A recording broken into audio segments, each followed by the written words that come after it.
ಜಾಮೀನು ಮೇಲೆ ಹೊರಗೆ ಬಂದ ನಂತರದಲ್ಲಿ ನಡೆದಂಥ ಶೂಟಿಂಗ್ನಲ್ಲಿ ದರ್ಶನ್ ಅವರು 24 ಅವರ್ಸ್ ಶೂಟಿಂಗ್ ಮಾಡಿದಂಥ ಉದಾಹರಣೆಗಳು ಜಾಸ್ತಿ ಇದೆ ಸಿನಿಮಾಗೋಸ್ಕರ. ಅದು ಎಂಟೈರ್ ಕ್ರೆಡಿಟ್ ಅದು ಮಹೇಶ್ ಮಂಜ್ರೇಕರ್ ಅವ್ರಿಗೆ.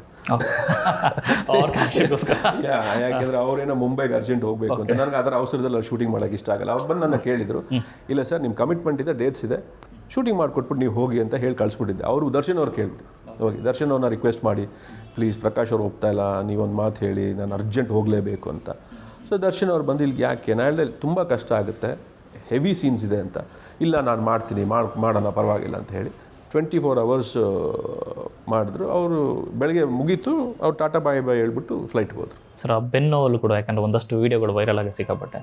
ಸೊ ಸರ್ ಡೈರೆಕ್ಟ್ರಾಗಿ ಪ್ರೊಡ್ಯೂಸರಾಗಿ ಆ ಪರಿಸ್ಥಿತಿನಲ್ಲಿ ದರ್ಶನ್ ಅವ್ರು ನೋಡುವಾಗ ವೆರಿ ಪೇನ್ಫುಲ್ ಅಲ್ಲ, ಯಾರನ್ನೇ ಆಗಲಿ ನೀವು ಆ ಥರ ಸಿಚುವೇಶನ್ ನೋಡುವಾಗ ವೆರಿ ಪೇನ್ಫುಲ್. ಅದ್ರ ಮಧ್ಯದಲ್ಲಿ ನಾವು ಆ್ಯಕ್ಟ್ ಮಾಡಿಸ್ತಿದ್ದೀವಲ್ಲ ಅವ್ರ ಕೈಯಲ್ಲಿ ಅನ್ನೋದು ಇನ್ನೊಂದು ಬೇಜಾರಿರೋದು ನಮಗೆ. Actually it's a very painful thing. ಈ ಸೆಟ್ ಅಥವಾ ಶೂಟಿಂಗ್ ಅಂತ ಬಂದಾಗ ತಮ್ಮ ವೈಯಕ್ತಿಕ ವಿಚಾರಗಳು ಯಾವತ್ತೂ ತೆಗಿತಾ ಇರಲಿಲ್ಲ, ಮಾತಾಡ್ತಿರಲಿಲ್ಲ, ಅಥವಾ ಈ ಒಂದು ಪ್ರಕರಣ ಏನಾಯ್ತು ಅದ್ರ ಬಗ್ಗೆ ಒಂದು ಚೂರು ಮಾತಾಡ್ತಾರೆ, ತೋರಿಸ್ಕೋತಿರಲಿಲ್ಲ ನೋವನ್ನು ಅಂತ? ಇಲ್ಲ, ಸೆಟ್ ಅಂದಾಗ ವೆರಿ ಪ್ರೊಫೆಷ್ನಲ್. ಅಲ್ಲಿ ಏನು ಮಾತುಕತೆ ಆಡಬೇಕು ಅದನ್ನೇ ಮಾತಾಡ್ತಾ ಇದ್ವಿ. ಸಿನಿಮಾಗೆ ಏನು ಬೇಕು, ಶಾರ್ಟ್ಗೆ ಏನು ಬೇಕು, ಸೀನ್ಗೆ ಏನು ಬೇಕು, ಡೈಲಾಗ್ಸ್ ಏನಿದೆ ಆ ಡಿಸ್ಕಷನ್ ಬಿಟ್ಟರೆ ಯಾವತ್ತೂ ಬೇರೆ ಡಿಸ್ಕಷನ್ಸ್ ಮಾಡ್ತಾರೆ.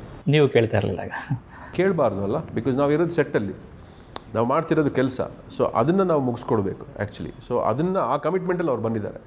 ಸೊ ಅದನ್ನು ಮಾತ್ರ ನಾವು ಕಾನ್ಸಂಟ್ರೇಟ್ ಮಾಡ್ತಾ ಇದ್ವಿ. ಈಗ ನೆನ್ನೆ ಮಾತಾಡ್ತಾ ವೇದಿಕೆಯಲ್ಲಿ ನಿಮ್ಮ ಕಣ್ಣಲ್ಲಿ ಒಂದು ನೋವಿತ್ತು, ಯಾಕಂದರೆ ಇವತ್ತಿಗೂ ಸಹ ನಾಳೆ ಬರ್ಬೋದು ಅಥವಾ ಇವತ್ತು ಬರ್ಬೋದು ಅಂತ ಕಾಯ್ತಾನೆ ಇದ್ರಿ. ಯಾಕಂದರೆ ಡಿಸೆಂಬರ್ 11th ರಿಲೀಸ್ ಅಂತಿದೆ, ಬಟ್ ಇವತ್ತು ಬರ್ಬೋದು ಅಂತ ಕಾಯ್ತಾನೆ ಇದ್ರಿ ಅಂತ. ಅಂದರೆ ಅದು ದರ್ಶನ್ ಅವರು ನಮ್ಮ ಜೊತೆ ಇದ್ದರೆ ಅದರ ಒಂದು ಸಪೋರ್ಟ್ ಎಲಿಮೆಂಟೇ ಬೇರೆ, ಆ ಸ್ಟ್ರೆಂತೇ ಬೇರೆ.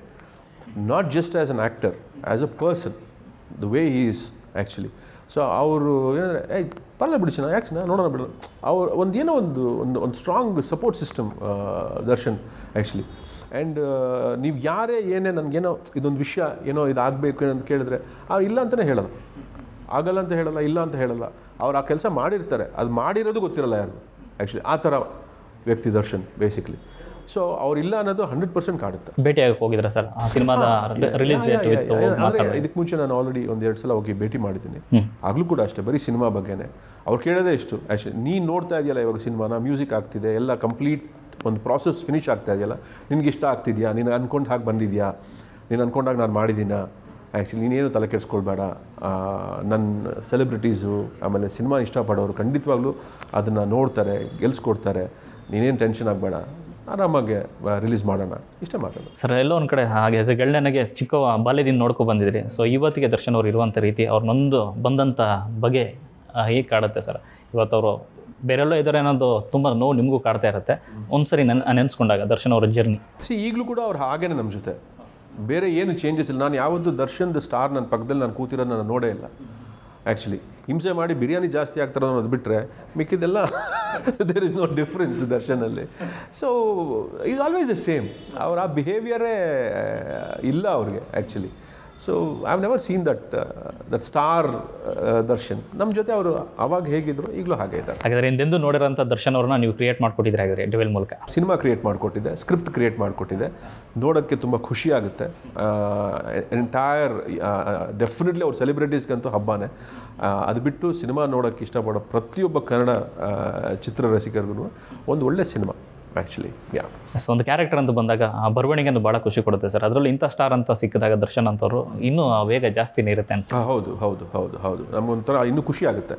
ಅವ್ರ ಬಾಯಲ್ಲಿ ಡೈಲಾಗ್ ಬರೋದಾಗಲಿ, ಆ ಕ್ಯಾರೆಕ್ಟರ್ ಈ ಥರ ಬಿಹೇವ್ ಮಾಡೋದಾಗಲಿ, ಇದೆಲ್ಲ ಮಾಡಿಸ್ಬೇಕಾದ್ರೆ ಅದ್ರ ಮಜಾನೇ ಬೇರೆ. ನಿಮ್ಮ ಜೊತೆಗೆ ನಿಮ್ಮ ಪತ್ನಿ ಕೂಡ ಸಾಥ್ ಕೊಟ್ಟಿದ್ದಾರೆ. ಹೌದು ಮೇಡಮ್.